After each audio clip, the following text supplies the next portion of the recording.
Según medición del Consejo Nacional de Evaluación de la Política de Desarrollo Social, más conocido como el Coneval por sus siglas, en 2018 había en México 51.9 millones de personas en situación de pobreza, cifra que se incrementó el año pasado a 55.7 millones, de los cuales 10.8 millones se encuentran en pobreza extrema.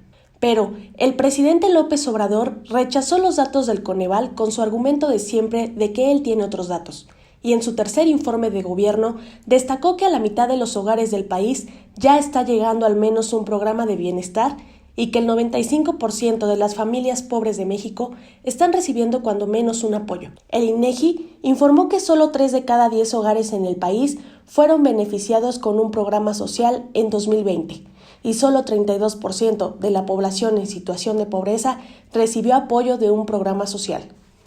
Para muchos economistas, la política de bienestar de López Obrador no es distinta de la política social neoliberal del pasado que tanto cuestiona, pues durante la pandemia su prioridad ha sido la estabilidad macroeconómica en lugar de combatir el empobrecimiento de la población. Rechazó contraer deuda para implementar transferencias económicas y evitar el empobrecimiento de la población a causa de la pandemia de COVID-19. Y en lugar de implementar un ingreso vital de emergencia, lo que implementó fue adelantar los pagos de las pensiones a los adultos mayores y ofrecer un programa de créditos a micronegocios y comerciantes de 25,000 pesos a pagarse en 3 años, con una tasa de interés del 6.5% anual y tandas del bienestar de 6,000 pesos sin intereses a pagar en un año. Con respecto a los programas sociales creados por el gobierno de López Obrador, aunque evitaron que los sectores más vulnerables se empobrecieran aún más, no fueron suficientes para disminuir la pobreza en términos generales, porque han tenido que enfocarse a las transferencias directas de apoyos económicos más que en la prevención, mitigación y atención a la pobreza. Respecto al combate a la pobreza, el programa democrático del PRD señala que la pobreza y la desigualdad son problemas estructurales que no se resuelven de fondo con una política social basada en programas asistenciales. Asimismo, precisa que el Estado debe cumplir con el mandato constitucional de garantizar los derechos a la alimentación, a la igualdad y a una vida digna con una profunda reestructuración de la política social que reoriente los recursos públicos destinados a ello, de modo que se instituya una estrategia que combata la desigualdad y la pobreza, a la vez que fomente el crecimiento económico con igualdad, sin el cual la pobreza no se erradicará. Por ello, el PRD propone el establecimiento del ingreso básico ciudadano como estrategia democrática de política social.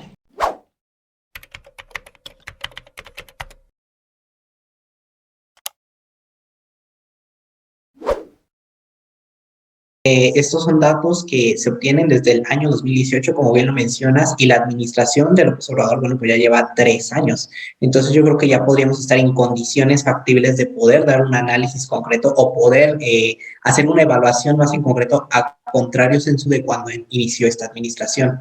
En ese sentido, el lema "primero los pobres" creo que ha sido la bandera que se ha, la problemática que se ha abanderado durante toda esta administración, y tenemos diferentes programas sociales como el de Jóvenes Construyendo el Futuro, el de Adultos Mayores, entre otras pequeñas esfuerzos que se han hecho como el apoyo a pymes. Sin embargo, creo que no ha sido suficiente para erradicar la pobreza en México, aunado a que estamos en una situación excepcional que es la pandemia. Y bueno, la pandemia pues es un factor externo que no se consideraba en otros escenarios políticos o en otras administraciones políticas, y que ha marcado un rumbo diferente. Sin embargo, no creo que sea excusa para decir excusarse en esta situación para no crear una política social correcta, por lo cual yo creo que se han hecho esfuerzos. Sin embargo, no han sido suficientes para combatir de forma integral la situación de pobreza en México.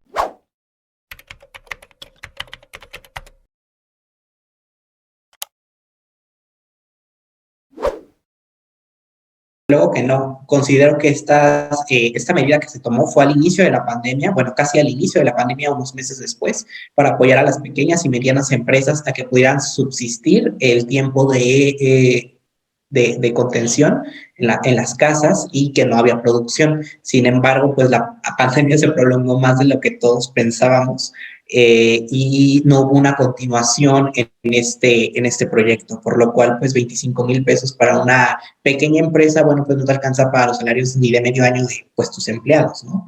Entonces, creo que fue una medida que se tomó emergente, pero no fue bien planificada, por lo cual no fue suficiente desde mi punto de vista. Hola, muy buenas tardes, ¿cómo están? Mi nombre es Frida y hoy quiero darles la bienvenida a este programa democrático donde creemos que otro México sí es posible. El día de hoy vamos a hablar de un tema muy interesante que sin duda pues todos tenemos dudas respecto a este tema, que es la pobreza y los programas sociales en esta administración del presidente Andrés Manuel López Obrador. Y para eso tengo dos expertos en el tema. Uno de ellos es César Arenas, quien es abogado y maestro en economía, también es político de izquierda, muy bien César, y asesor legislativo. Actualmente está colaborando también en la Secretaría General del Partido de la Revolución Democrática. Bienvenido, César. Gracias, un gusto estar nuevamente aquí con ustedes y bueno, vamos a participar aquí con Pablo y contigo a hacer un buen programa el día de hoy. Al contrario, el gusto es todo nuestro y pues también, como ya nos adelantó César, también tenemos a Pablo Juárez. Él pues es asesor en materia económica del grupo parlamentario en esta legislatura, la 65ª, y en la legislatura pasada también.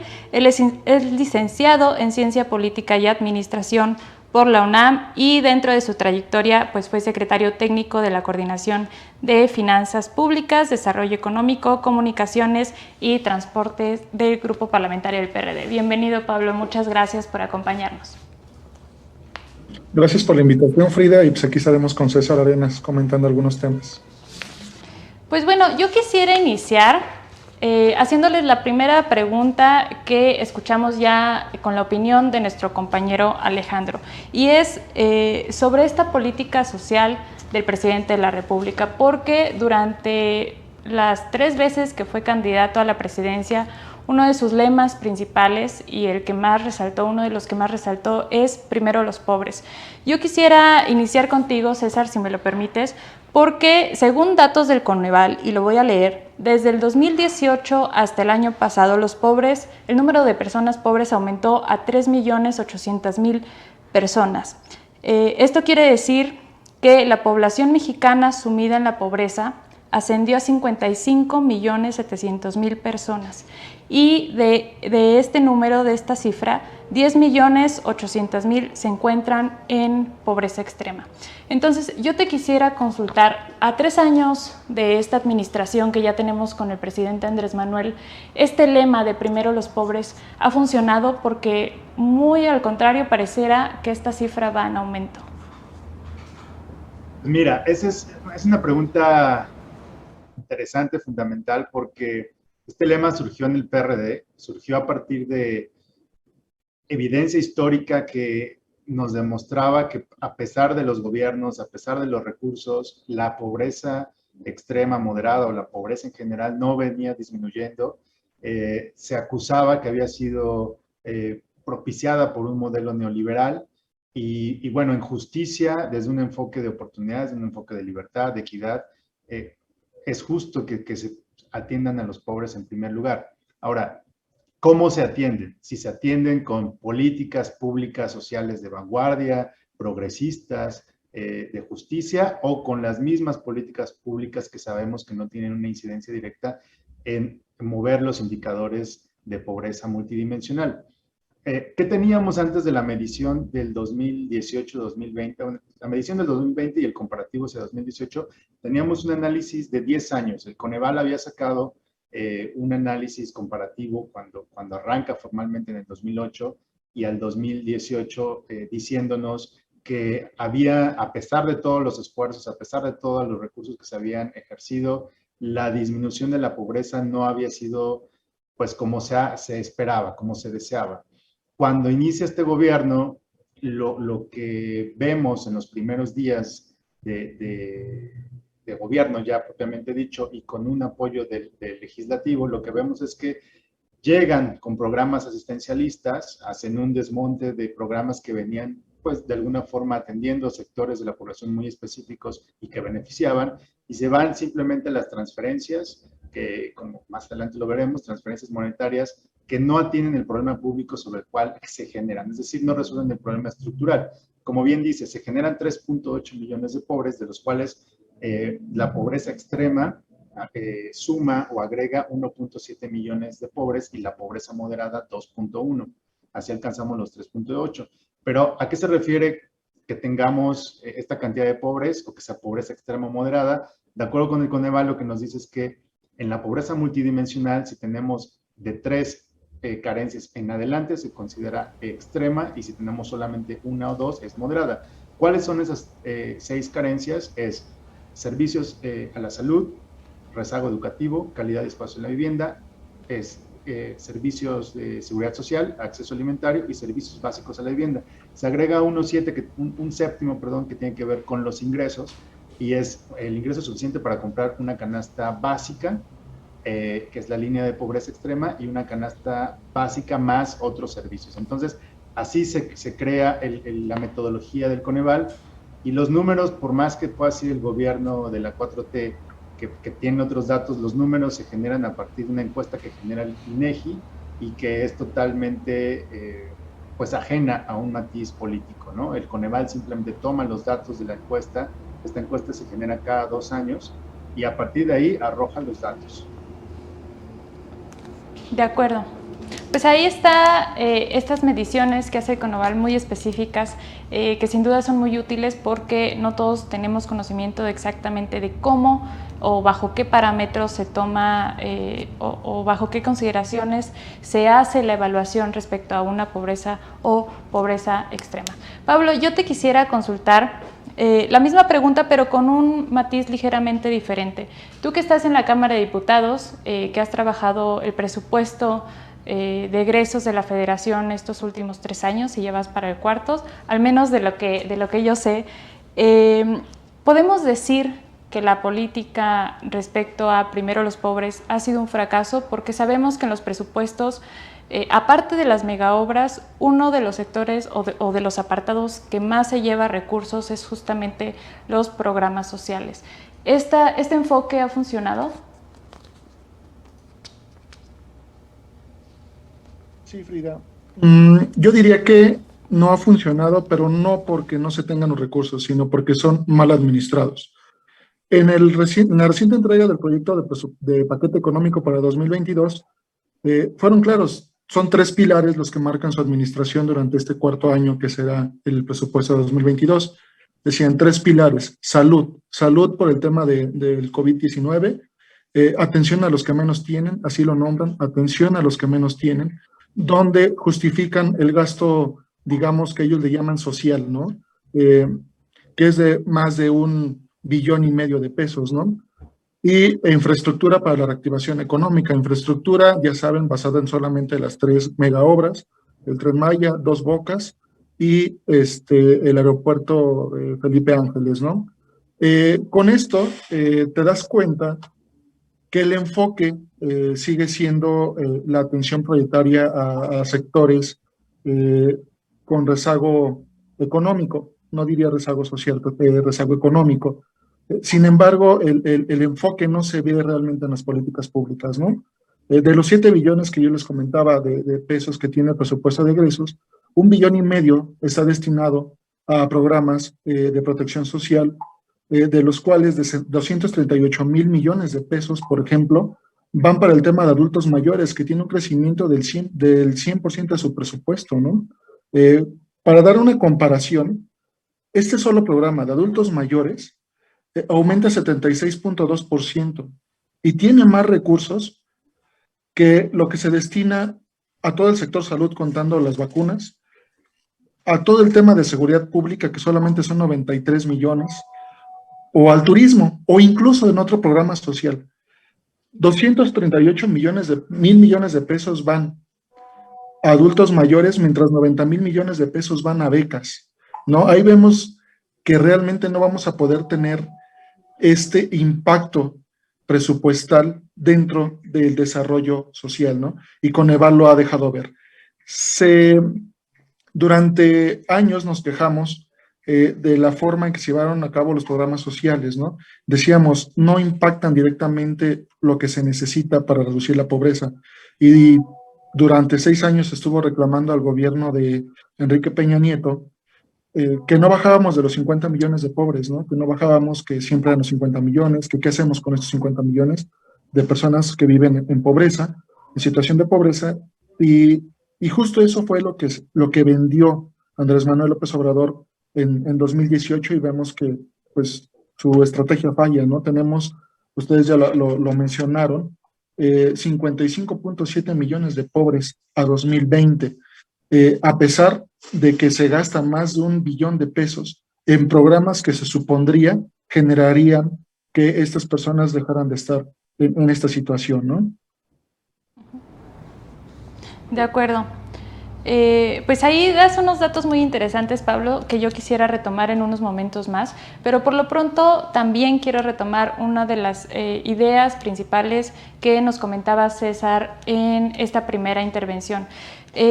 César, tú nos comentabas sobre ciertos parámetros que utiliza el Coneval, el INEGI, para hacer estas mediciones respecto a la pobreza. Yo te quisiera consultar, ¿por qué estos programas sociales no funcionan? Podemos decir que el Estado tiene que cubrir ciertas obligaciones que le corresponden, cobertura a salud, a temas de vivienda, de accesibilidad a la educación, etcétera. Pero mediante un programa social, pudiéramos decir que el Estado está subsanando estas fallas que tiene, o definitivamente es por otro lado el tema de los programas sociales. Mira, me gustaría mucho, antes de responder tu pregunta, darles unos datos muy, muy breves. En el comparativo 2008-2018, la pobreza bajó solamente 2 puntos porcentuales, del 44 al 42. Es decir, bueno, en términos de millones de habitantes, hay que tenerlo también claro, pues la población va aumentando, pero fue de 49.5 a 53.4. La pobreza moderada bajó del 33 a 34, sí, 1 punto porcentual. La extrema del 11 al 7.4%, las carencias sociales del 32 al 26% y el ingreso 4.7 al 6.9%. Es decir, si vemos estos números en 10 años, los avances que se han tenido en puntos porcentuales es muy bajo, ¿no? Salvo el de la pobreza extrema. ¿Qué pasó en los últimos años? La estrategia que ha utilizado la política social de los últimos 10 años en los gobiernos que corresponden ha sido a partir de la focalización. Es una estrategia que quiere decir, no tenemos el recurso suficiente ni la capacidad para estar en todas las familias, en todos los hogares para resolverlo. Veamos a partir de reglas de operación qué criterios son los que podemos utilizar para llegar a las familias con mayor número de carencias. En promedio, la pobreza extrema está en 3.6 carencias, de las 6 que les mencionaba, tienen 3.6, es decir, casi 4. ¿Cuáles pueden ser? Es una mezcla que depende ya de la situación familiar, regional, etcétera, ¿no? Puede ser el agua, puede ser la salud, puede ser la seguridad social, en fin. Sí se han hecho análisis a nivel estatal, a nivel municipal, pero son más específicos. Pero lo que quiero decir es que cuando llegamos al comparativo del 2018 frente al 2020, era muy difícil que un estado, un país, sea neoliberal o sea progresista, como se dice ser la autodenominada 4T, pudiera contener la pobreza. Primero porque no tenía un andamiaje institucional capaz para ser un colchón donde no caigan las personas vulnerables y caigan en pobreza. Ningún país lo pudo lograr, solamente Estados Unidos y algunos países europeos, que lo que hicieron fue dar cheques a las familias. Ahorita llegamos a ese punto que tiene que ver con un ingreso ciudadano.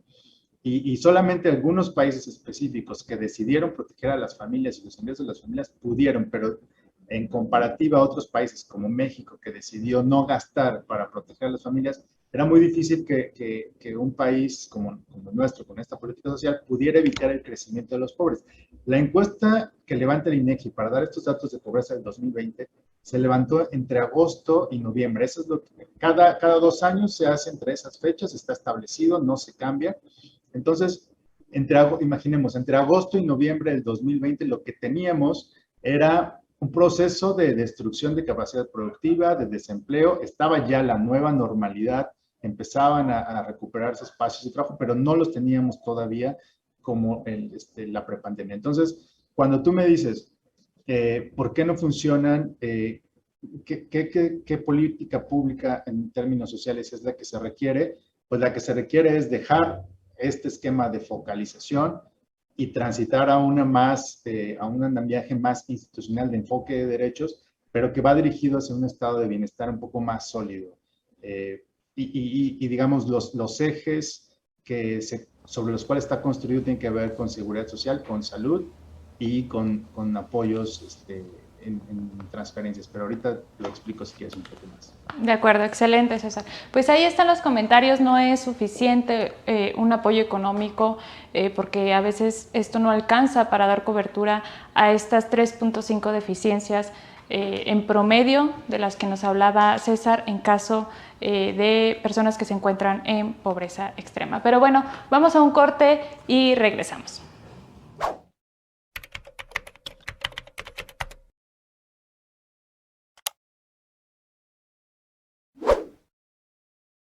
Pues personalmente yo lo he visto de propia cara que llegan a familias pobres, pero no a todas.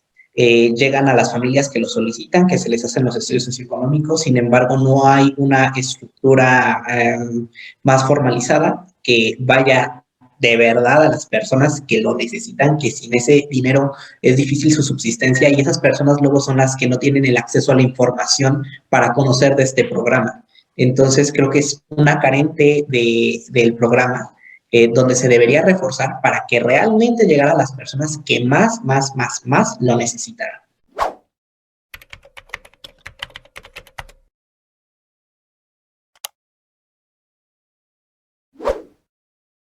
Sí, bueno, de acuerdo con la propuesta del Partido de la Revolución Democrática, considero que debería ser focalizado para los grupos vulnerables.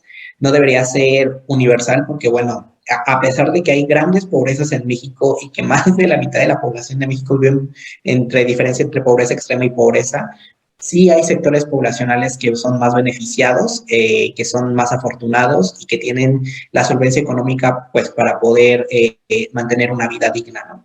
Entonces yo creo que debería cambiarse la metodología para aplicar este ingreso básico y que sea focalizado para los grupos realmente vulnerables y que hayan sido afectados y que sean afectados sistemáticamente en la economía familiar y en la economía pues individual de cada persona, como pueden ser los pueblos indígenas, como pueden ser las personas que viven en zonas de extrema vulnerabilidad. Ahí es donde yo considero que se tienen que poner los esfuerzos para conseguir una mejor política social.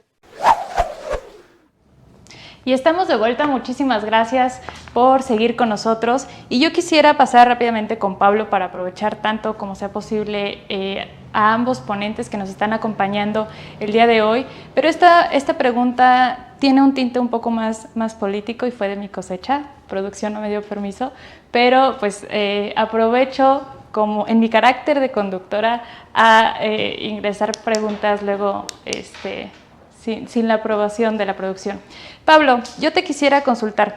Una de las principales críticas que ha tenido el PRD es que pues apoyó esta agenda de Andrés Manuel en el 2006, 2012, bueno, ya en el 2018 ya no, pero también cuando fue jefe de gobierno, apoyó y respaldó este tema de los programas sociales, también cuando fue jefe de gobierno en la Ciudad de México. Y una de las críticas que se le hace al partido es que pareciera que en cuanto Andrés Manuel se fue del partido, se dejó de dar este respaldo a estas propuestas que él tenía, que incluye programas sociales, por supuesto, y una serie más de propuestas. Esto es, o cuál es la razón de este nuevo rechazo que se da a los programas sociales, porque muchos dicen que es un tema político, otros dicen más bien que nos hemos dado cuenta de que los programas sociales pues en realidad no funcionan, y una de las experiencias que yo les quiero compartir durante esta campaña para las elecciones pasadas es que efectivamente muchos de los candidatos que contendían por una reelección o que había pasado unos años que habían trabajado en la administración pública como presidentes municipales sobre todo, pues hacían un estudio después de desarrollar todos estos programas sociales durante su administración y al final se daban cuenta que no se había combatido en absoluto la pobreza, no había disminuido ni un punto porcentual. Entonces yo te consulto, ¿a qué se debe este nuevo rechazo del PRD, o al menos así es como lo pintan, a los programas sociales que impulsa el presidente de la República? Sí, claro. Quisiera empezar acordándome, ahorita que das a la luz lo del PRD, cuando llegué al PRD, eso fue en un congreso, me acuerdo mucho, en un congreso donde veíamos los estatutos y las líneas de acción del partido, donde ya era un partido socialdemócrata, donde se buscaba la generación de capacidades para la población para salir de este estado de pobreza, ¿no? Y realmente el PRD no abandona esta causa, ¿no? Incluso todo lo que tenemos en el tema social desarrollado con reglas claras de operación, con mecanismos de vigilancia y con mecanismos de transparencia, surgen de iniciativas del PRD desde los gobiernos locales, los gobiernos municipales también incluso, y la Cámara de Diputados, ¿no? Las reglas de operación fueron un tema que ha buscado el PRD durante mucho tiempo. Incluso una de las quejas que se tenían de López Obrador cuando fue jefe de gobierno fue la necesidad que él veía de hacer ley todos los programas sociales, ¿no? Cuando decíamos, no tienes que hacer leyes para todo, ¿no? Por eso tienes una ley de desarrollo social que tendría que implementar cada uno de tus programas. Realmente nosotros no nos alejamos de la visión de generar capacidades de desarrollo social. Lo que pasa es que López Obrador se aleja de la visión, de esta visión, y él tiene una visión clientelar, ¿no? Como muestra, casi $500 millones se maneja mediante servidores de la nación, y en una de las cápsulas que nos pasan, hablan de que no llegan estos programas sociales a quienes de verdad lo necesitan, ¿no? Que no se ha logrado que las personas que de verdad lo necesiten lleguen a tener estos recursos. Obviamente es por servidores de la nación. Un equipo que se ha diseñado simplemente para llegar a los lugares que son de interés político-electoral, no de interés para el desarrollo de las regiones, ¿no? Entonces, si partimos de este diagnóstico donde no es precisamente que los programas sociales no funcionen, sino que están mal implementados, también nos lleva a revisar que hay hay contradicciones dentro del gobierno y dentro del esquema de trabajo de López Obrador, ¿no? Queremos incentivar el desarrollo social, pero quitamos programas que de verdad ayudaban a este desarrollo, como es estancias infantiles, quitamos programas como fideicomisos de ciencia y tecnología, que es algo que no hemos visto en todo este programa. Si tú quieres hacer desarrollo, si tú quieres que tu país salga del rezago social, pues tienes que invertir en ciencia, en innovación, en tecnología, en educación. Mientras tenemos 90 millones de pesos para becas, tenemos 234 millones de pesos para un programa 100% asistencialista, que es el de adultos mayores, el cual no es criticado por atender un problema del adulto mayor, que es que puedan vivir su vejez con calidad, pero sí destaca que el recurso que se maneja para este tema es 3 veces más que lo que se lleva a becas que nos ayudarían a generar esquemas de desarrollo social, no esquemas de asistencialismo, ¿no? Es también por eso que queda claro que no se llegan a los cometidos por el enfoque que se tiene, que no es un enfoque socialdemócrata, ¿no? Que no es un enfoque del cual se parte desde el partido, yo te lo podría decir. De acuerdo, pues yo aquí agregaría que estoy muy de acuerdo con esta respuesta, Pablo. No nada más es el tema de los programas sociales, sino cómo se implementan, en qué sectores poblacionales, a quiénes van dirigidos y si esta tiene una utilidad electoral o no. porque definitivamente, así como está en la Constitución, que por cierto se aprobó en la legislatura pasada, el derecho de las personas a acceder a este tipo de programas sociales, pues tiene que tener un enfoque institucional, democrático y con ciertas características para impedir que se vuelva político y electoral.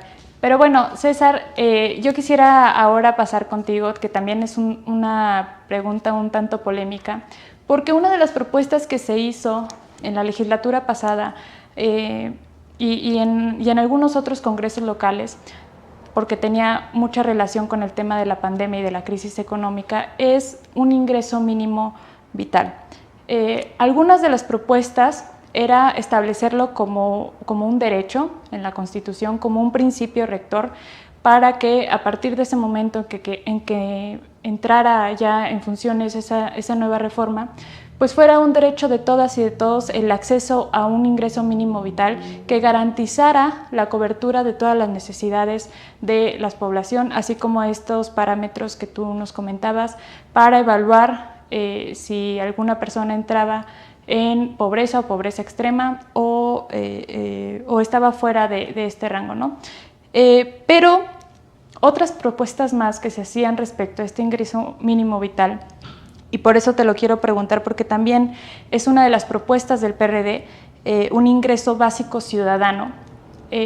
Se proponía como una transferencia económica de manera extraordinaria, temporal, para aminorar o mitigar los impactos negativos económicos que había traído consigo la pandemia. Yo te quisiera consultar, ¿cuál es la diferencia entonces entre este ingreso mínimo vital, entre este ingreso básico ciudadano con un programa social?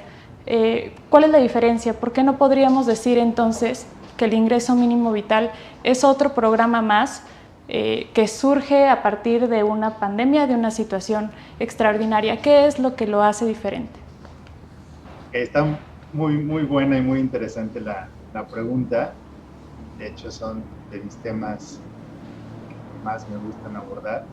A ver, el origen del debate del ingreso ciudadano universal, que es la forma como se le ha denominado en Latinoamérica, y renta básica, que tiene que ver más hacia Europa o Estados Unidos, viene desde los 70, o sea, es un debate europeo que se ha venido discutiendo. ¿Por qué desde los 70? Porque tiene que ver con la pérdida de empleos que se genera a partir de la crisis del 76. Entonces lo que dicen es, ya no tenemos empleo suficiente, ¿por qué no les hacemos a los sindicatos la propuesta de que solamente trabajen medio tiempo? Bueno, y el otro medio tiempo, ¿cómo se puede complementar con el ingreso? Una de las ideas que surgieron a partir de ese momento fue con un ingreso que se pudiera dar de manera universal a los trabajadores, a este sector de población.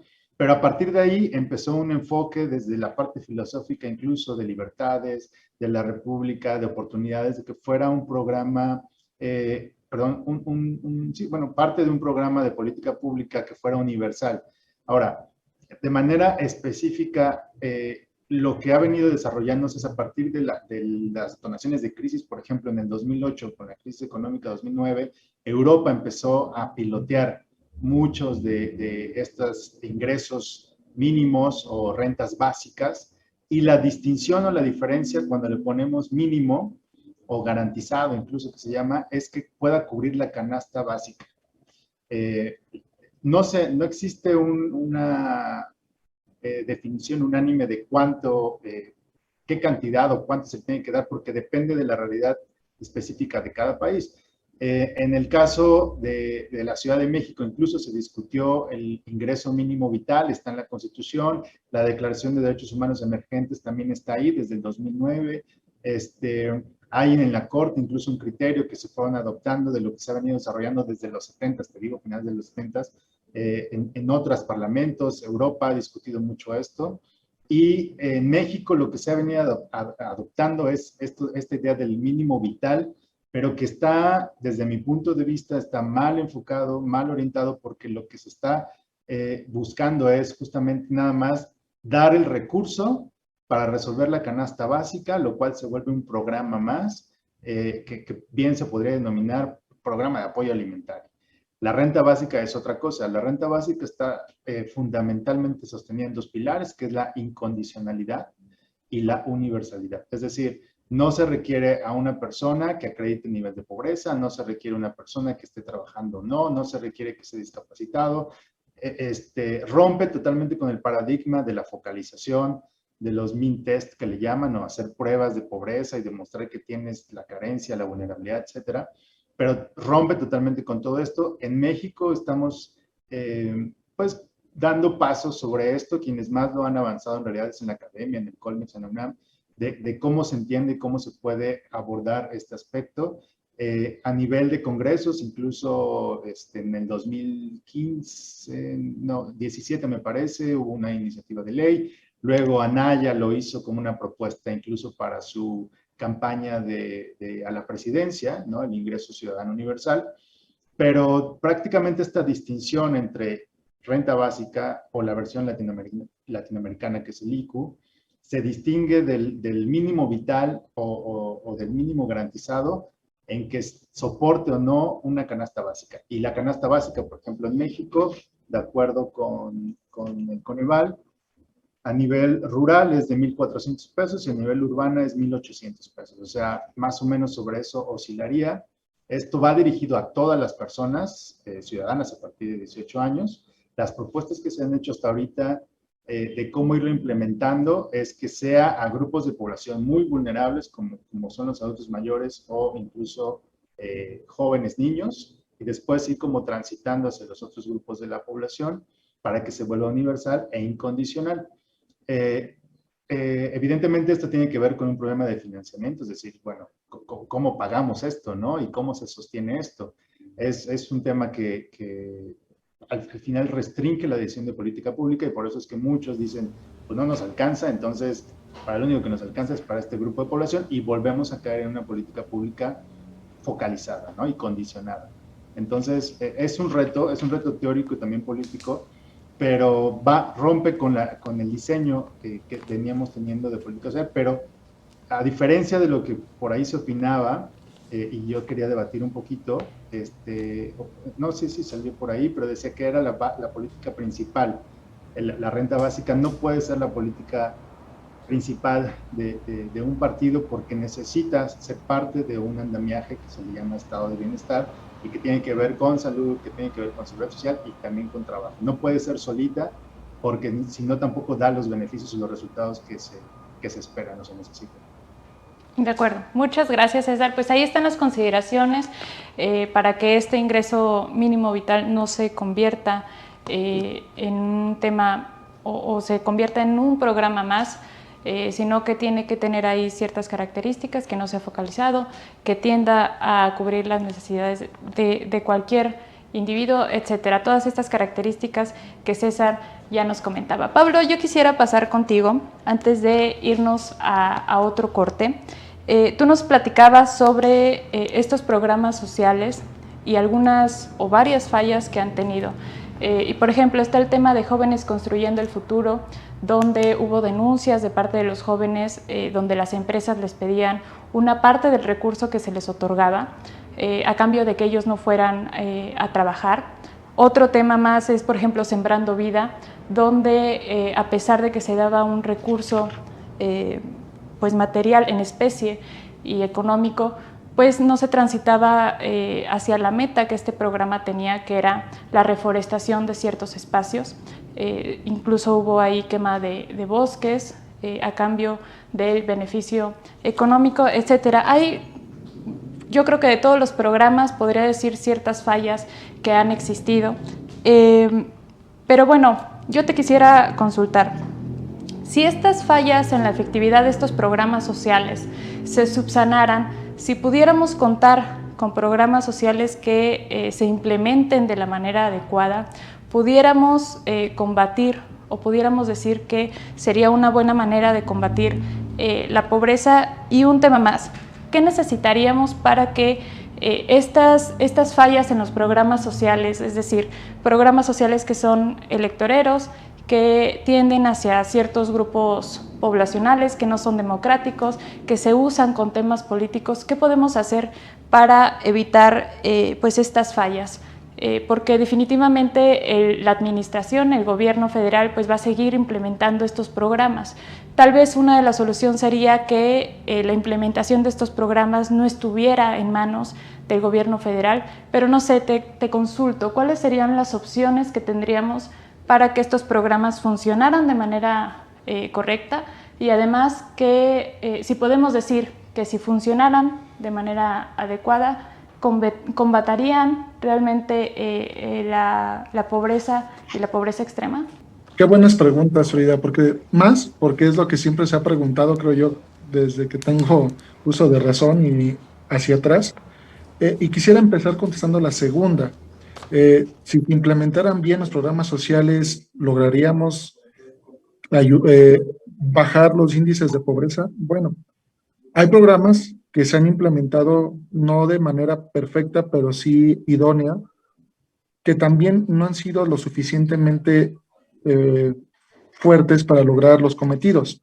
Y el problema es que seguimos basándonos en el tema del presupuesto sin pensar en el ingreso y, como lo decía César, sin pensar en un esquema o en una política de estado de bienestar. Te explico. No podemos hablar de implementar bien programas sociales y si nos van a funcionar, si todavía no hemos logrado generar mecanismos que ayuden a la reactivación económica, que ayuden al crecimiento del PIB, que ayuden al desarrollo económico. Una de las potestades que tiene el gobierno como parte del Estado es la redistribución de la riqueza, y esa no la hemos logrado ni siquiera en la parte de los ingresos, ¿no? Lo más avanzado que tenemos es el ISR, que es un impuesto progresivo, pero que la progresividad no llega a lo que quisiéramos y no está tan de acuerdo, no va de la mano del contexto de la economía mexicana, ¿no? Al tener una división en 10 deciles y tener una acumulación de recursos en el último decil, que a la vez, si lo desagregamos, te da una posibilidad mayor para generar el ISR, seguimos teniendo solamente una división por estos 10 deciles, es decir, los que más ganan, los que acumulan la mayor parte de la riqueza, en comparación con los que menos ganan y con los que menos tienen, su pago de impuestos realmente no varía mucho, ¿no? Incluso es importante decir que los trabajadores, la mano trabajadora del país es cliente cautivo del SAT, ¿no? Ellos no tienen forma de decir, de evadir o de eludir impuestos, como sí tiene forma las personas que tienen recursos de los últimos deciles, ¿no? Entonces, si tomamos este enfoque y decimos vamos a redistribuir de mejor manera la riqueza con un mejor ejemplo, con una mejor recaudación de impuestos, con una progresividad buena de recaudación de impuestos y luego lo traducimos en un programa de presupuesto que tenga como ejes la inversión pública, la reactivación económica y el desarrollo de capacidades de los grupos sociales, entonces sí podríamos avanzar en la eliminación de la pobreza, ¿no? Y dices tú de los programas Jóvenes Construyendo el Futuro o Sembrando Vida. El problema radica principalmente en dos temas que yo veo que incluso son criticados ampliamente por el gobierno, ¿no? El primero de ellos son las reglas de operación. Si no tenemos reglas de operación claras para llevar a cabo estos programas, pues caemos en temas como tú los has dicho, ¿no? Jóvenes Construyendo Futuro, con empresas que le piden recursos a los beneficiarios a cambio de no ir, o incluso también van, pero les descuentan un porcentaje por ser parte del programa, ¿no? O Sembrando Vida, donde queman capacidad sustentable instalada para poder acceder a el programa, ¿no? Y el otro tema tendría que ser la transparencia y rendición de cuentas. Siempre que un programa es vigilado por la ciudadanía, por el gobierno, por la oposición, siempre vamos a tener las capacidades para que se mejore ese programa. Si no hay información, no se puede mejorar. Y Coneval mismo lo dice, si no conocemos el problema, si no lo medimos, no vamos a poder resolverlo. Es de donde parte Coneval, ¿no? Incluso es su lema. De eso nos podemos dar cuenta que realmente quizá los programas sociales no son el problema, o quizá no sea solamente ese el tema, ¿no? Es un tema multifactorial que se tendría que revisar en profundidad, ¿no? Por eso el PRD siempre ha insistido, y tú lo recordarás de la legislatura pasada, en que para poder atender los problemas de México no podríamos partir solo del presupuesto, solo de los ingresos de la miscelánea fiscal, ¿no? Se tendría que hacer una revisión completa que pasara por los ingresos, por los impuestos, por la deuda, por la capacidad de inversión y que pasara al presupuesto y la forma en cómo se maneja, ¿no? Entonces creo yo que desde ahí se tendría que partir si queremos hacer un cambio en el impacto que tienen los programas sociales dentro de la construcción de capacidades en la sociedad. De acuerdo. Pues ahí está el comentario de Pablo. Creo que coincidimos, quienes nos encontramos en este programa, que estos problemas son estructurales y que por lo mismo tienen que trabajarse de una manera integral, no en partes específicas, sino una política y una visión muchísimo más amplia que abarque todas las problemáticas que tenemos en nuestro país, si es que de verdad queremos transitar a un país y a un futuro con menos desigualdades y mejor calidad de vida para todas y para todos. Pero ¿ustedes qué opinan? ¿Creen que estas son algunas de las problemáticas que tenemos? ¿Ustedes encuentran otras más? Déjenlo en los comentarios porque sin duda todas sus aportaciones son sumamente valiosas. Y mientras vamos a un corte y regresamos.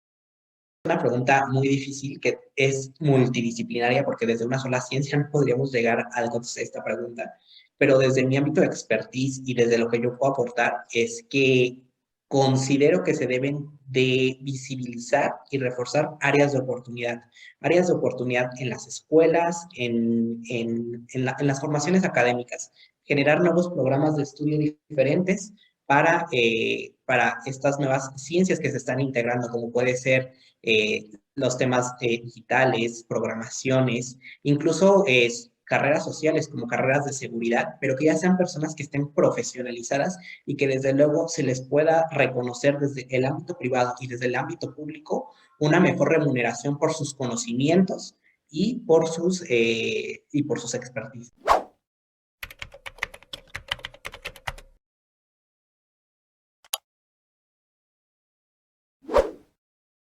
Yo considero que es una pregunta que necesita un poco más de análisis, no puede ser una respuesta tirada al aire, pero considero que si se tienen las políticas necesarias, se tienen los enfoques bien delimitados y a un largo plazo, muy largo plazo, puede ser posible considerar a un México sin pobreza, porque llegan nuevas administraciones y las políticas públicas que se habían implementado en la administración cambian a otra. Entonces, no es posible tener una transversalidad en estas políticas públicas para erradicar de una forma integral la pobreza. No sé si más o menos me hago explicar, es decir, cuando una administración llega y pone algún programa o demás que quizás puede ser benéfico, puede llegar a otra administración y lo cambia. Yo creo que esto debe de cambiar y reconocer lo que es válido en cada gobierno, reconocer lo que está funcionando y seguirlo trabajando de una manera transversal, sea del partido que sea de la ideología que sea, porque al final de cuentas es un beneficio para la sociedad. Pues ya estamos de regreso y lamentablemente este ya es el último segmento, estamos casi por terminar. Y bueno, yo quisiera, César, que nos comentaras ya como última participación las propuestas que tú harías para transitar a un México con mejor calidad de vida en temas económicos, en temas de cobertura de necesidades básicas para todos y para todos. Y te hago este comentario. Una de las propuestas que se hace y que frecuentemente escuchamos es transitar hacia una reforma fiscal redistributiva, donde haya más impuestos para personas que tienen mayores ingresos, para beneficio de todas y de todos, sobre todo de las personas que se encuentran en pobreza o pobreza extrema. Yo quisiera conocer tu opinión, si esto tú lo validarías como una opción transitable, posible, y si realmente esto tuviera alguna efectividad, si sería algo a corto o mediano plazo o largo, muy largo plazo, para que realmente viéramos resultados. Y por favor regálame también tus propuestas. Ok, Frida. Si me permites, quisiera darte, antes de esos 2 comentarios adicionales de las preguntas anteriores. En el tercer informe de gobierno, lo revisé para esta sesión, es bien interesante porque no hay una reacción, bueno, sabemos cómo se han comportado, pero no hay una reacción. El tercer informe es de septiembre a agosto, a julio, septiembre de 2020 a julio de este año, y no hay una reacción respecto a ver, en la parte social, hablo de la parte social, no leí todo el documento, sobre cuál fue la reacción al Coneval y a los resultados de pobreza, cuál fue la reacción a los informes que presentaron el año pasado, tanto FESOC como Coneval, a la evaluación de programas sociales, cuál es la respuesta que se tuvo ante la caída del 8.2 del ingreso, cuál es la reacción ante la caída del ingreso, ante el desempleo. O sea, prácticamente ellos sí siguen con su diagnóstico y sus políticas públicas del 2018 como si no hubiera ocurrido la desaceleración y la recesión del 2019, como si no hubiera ocurrido la crisis económica del 20 y como si no estuviéramos en un tema todavía de pandemia. Esa es la primera cosa que te quería comentar. Respecto a cómo perfeccionar los programas sociales, bueno, hay una lucha que se tiene que hacer desde todos los sectores para mejorarlos. Evidentemente hay mejoras que sirven para que se definan los montos, la población objetivo, para que se cumpla con la teoría del cambio, para que la efectividad sea alcanzada, el desempeño, las metas, etcétera. Sí es posible, sin embargo, vamos a seguir una visión instrumentalista, es decir, vamos a ver hasta dónde nos alcanzan los programas sociales con el recurso que tenemos para mejorar los grupos de población que podemos tocar. Y rápidamente te digo, por ejemplo, en el informe lo que se dice es becas para el bienestar, 10 millones, tocaron a 10 millones de personas. Capacitación, 1,300 personas. Capacitación para economía social y solidaria. Proyectos productivos, 1,700 personas. Programa de adultos mayores, 9 millones de personas. Pensión por discapacidad, casi 1 millón de personas. Jóvenes construyendo el futuro, 1.7 millones. Si comparamos esto, o sea, estos millones de millón, con los 55.7 millones de personas en pobreza, pues en realidad es nada lo que se está haciendo. Por eso caemos en la parte clientelar, por eso caemos en las duplicidades, por eso caemos en una política que está concentrando los recursos para usarlos en su beneficio. Y esta visión ya se venía desquebrajando desde el 2018 y creíamos que la 4T, por lo menos en la política social, iba a replantearlo, lo cual no lo ha hecho, es un fracaso total de las políticas.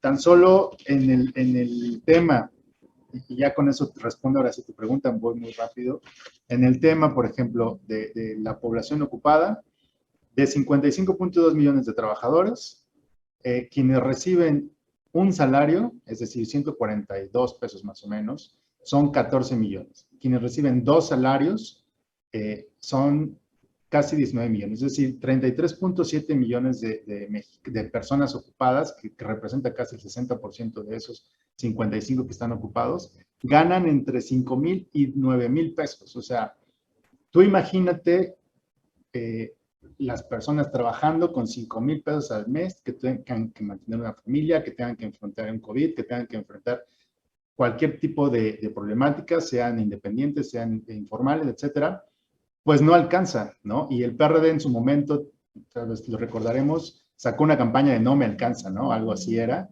que tiene que ver con el salario.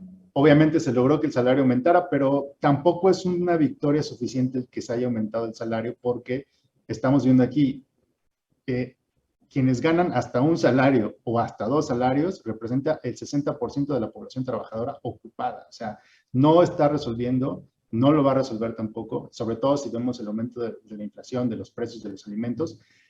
Y bueno, eso nos llevaría a otro problema, y por eso el Coneval ha sacado un índice que se llama índice de dependencia laboral, es decir, con ese dinero que yo gano, ¿para cuánto me alcanza en la canasta básica? Y lo que nos ha dicho es que casi el 40% de la población no le alcanza para comprar su canasta básica. Entonces, aunque esté trabajando, no le alcanza para salir con sus necesidades. Ahora, en la pregunta específica y propuestas, son un montón, hay un montón de propuestas, hay un montón de cosas que hacer. Yo lo primero que haría es concentrémonos en dimensionar esto como una sindemia. Hay muchas personas que lo han definido, es decir, es una conjunción de varias pandemias al mismo tiempo, es decir, tenemos un problema de cambio climático, tenemos un problema de salud pública, no solamente la del COVID, sino teníamos el asunto de la obesidad, de la diabetes, de los problemas cardiovasculares, tenemos un problema de violencia generalizada, tenemos un problema de crisis migratoria, tenemos un problema de pobreza y desigualdad, es decir, a todo eso se le llama sindemia.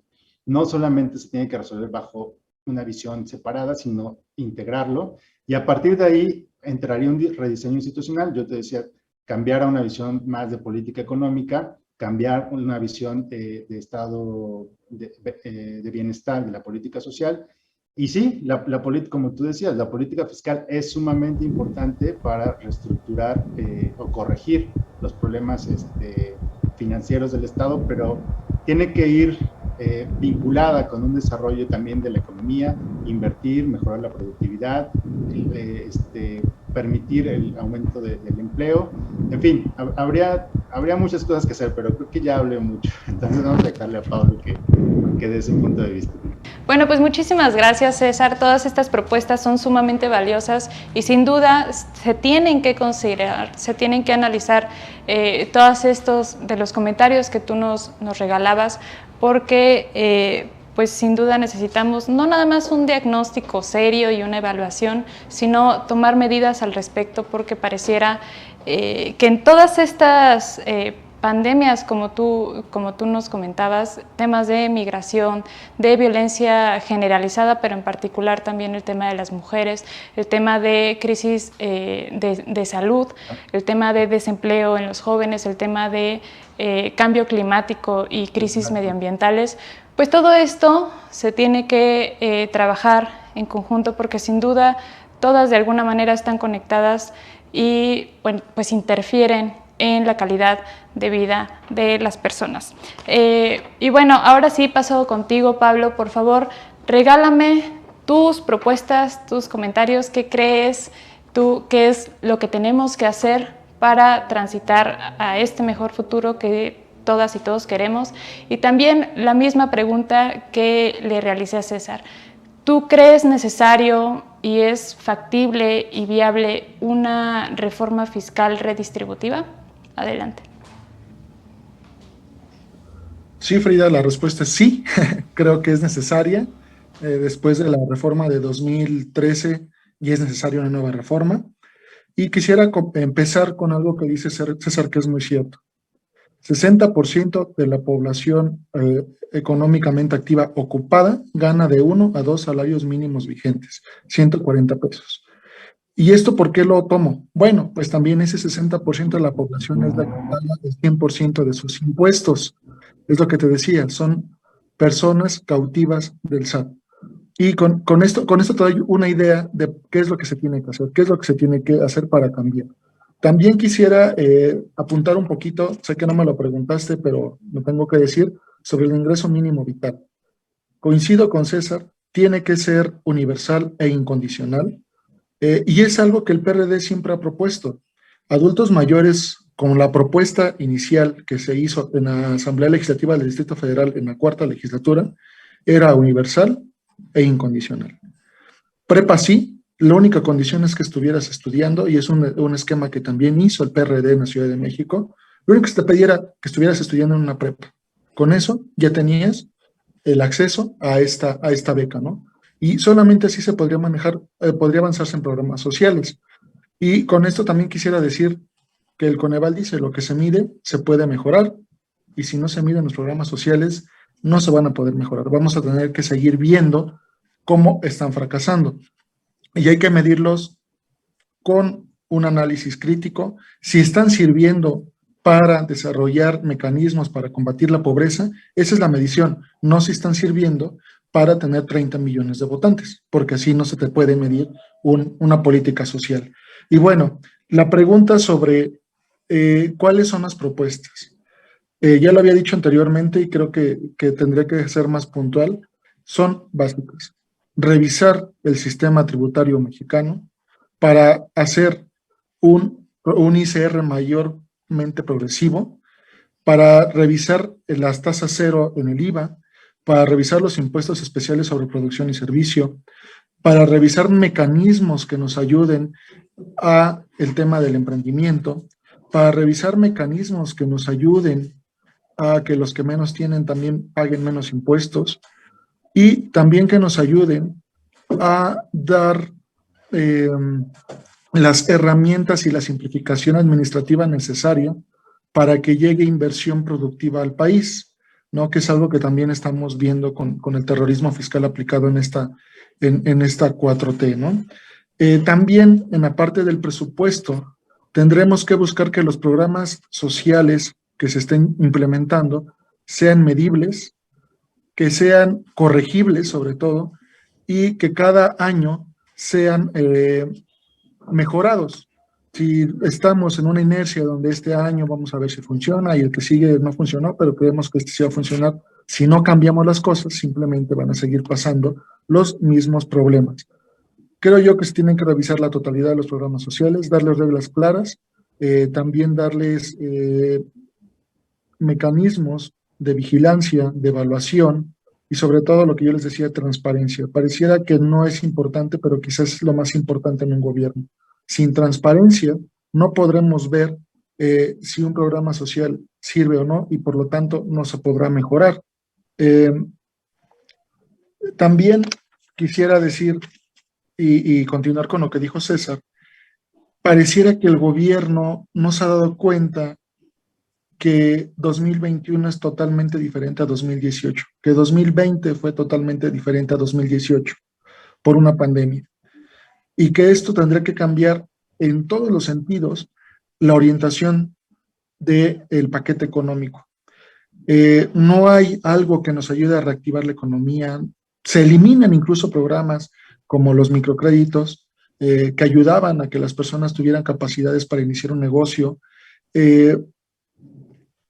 Las reacciones han sido tardías y simplemente han sido reacciones que eran necesarias.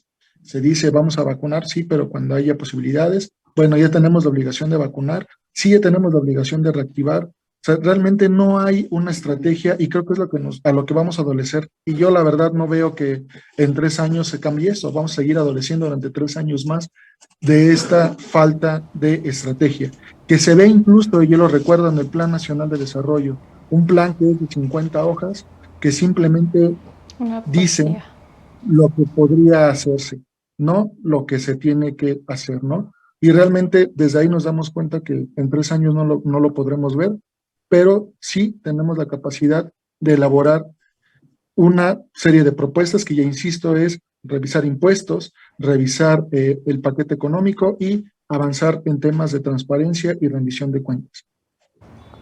Muchas gracias, Pablo. Pues ahí están los comentarios y propuestas ya muy específicas de Pablo y de César. Pablo, por favor, coméntame de manera muy rápida, muy breve, si tú crees que otro México es posible, sí o no y por qué. Sí, sí es posible y creo que por eso estoy en el PRD, porque creo que desde aquí puede ser posible, siempre y cuando haya la disposición política y siempre y cuando se dejen de lado los proyectos personales y se haga un proyecto por México. Creo que así sí será posible. Muy bien, muchas gracias, Pablo. César, por favor, coméntame si tú crees, al igual que Pablo y que yo, que otro México es posible, sí o no, y por qué. Sí, pues igual somos utópicos, aunque no idealistas. Hay que trabajar. Yo creo que lo primero que podemos ver de esta plática es que hay un montón de cosas que hacer. Por ahí incluso se ha hablado de una nueva clase social que es el precariato, es decir, trabajadores que son precarios y que somos la mayoría, o es la mayoría, y que si logramos nosotros como sujetos activos políticamente hablando, cambiar la ideología de las personas, del gobierno, de los actores en todos los sentidos, ámbito social, público, que no son beneficiarios sino sujetos de derechos, yo creo que por ahí empezamos a hacer un cambio. Si logramos convencerlos también de que nos movilicemos, de que salgan Evidentemente, esta presión genera una reacción al gobierno actual que se ve muy cómodo diciendo, pues yo les doy transferencias y no se quejan. Sin embargo, esta política social es un fracaso, no nos va a llevar a ningún lado y lo único que vamos a perder es tiempo y capacidades institucionales para resolver los problemas de fondo. Yo creo que sí es posible, pero hay un montón de cosas que hacer, empezando incluso por nosotros mismos, romper nuestro esquema tal vez de confort y salir a hacer un trabajo afuera con la gente. Muchísimas gracias, César. Pues ahí están las netas de lo que piensan César y Pablo y, por supuesto, una servidora. Y como última opinión, como último comentario, yo quisiera decirles que a ti y a mí como ciudadanos nos corresponde justamente este tema de verificar la rendición de cuentas, de inmiscuirnos en la política, de proponer, de ser personas proactivas, ciudadanas y ciudadanos proactivos para mejorar a nuestro país y en general para mejorar la calidad de vida de todas y de todos. Yo les agradezco muchísimo a los dos ponentes especialistas que tuvimos, a Pablo Juárez, a César Arenas y también a Alejandro Medrano, que nos estuvo acompañando en los comentarios. Les agradezco muchísimo a todas y a todos ustedes por acompañarnos en este programa democrático donde creemos que otro México sí es posible. Muchísimas gracias y un abrazo a todas y a todos.